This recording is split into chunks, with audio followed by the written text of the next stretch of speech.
সুপ্রিয় দর্শক, আর কয়েকদিন পরে সারা বিশ্বে উদযাপিত হবে মুসলমানদের দ্বিতীয় বৃহত্তম উৎসব পবিত্র ঈদ উল আজহা।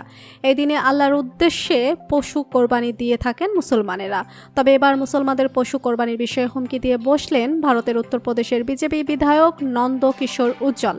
পশু জবাই করার বিষয়ে তিনি বলেন, যদি জবাই করতে হয় তাহলে নিজের সন্তানকে জবাই করুন, ভারতে যেন একটি গরুও কোরবানি না হয় সেজন্য তিনি আইনত ব্যবস্থা নেবেন। অপরদিকে ঈদ উল আজহায় পশু কোরবানি বন্ধ নিয়ে কি বললেন মমতা ব্যানার্জি, দেখলে চমকে যাবেন আপনিও। বিস্তারিত জানতে ভিডিওটি না টেনে শেষ পর্যন্ত দেখে যান।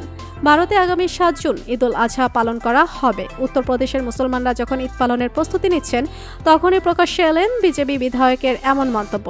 ভারতের গণমাধ্যমকে বিজেপি বিধায়ক নন্দ কিশোর বলেন, ভারতের হিন্দুদের কথা বিবেচনা করে গরু কোরবানি দেওয়া উচিত নয়, কেননা ভারতের সবচেয়ে বেশি হিন্দু সম্প্রদায়ের মানুষ রয়েছে।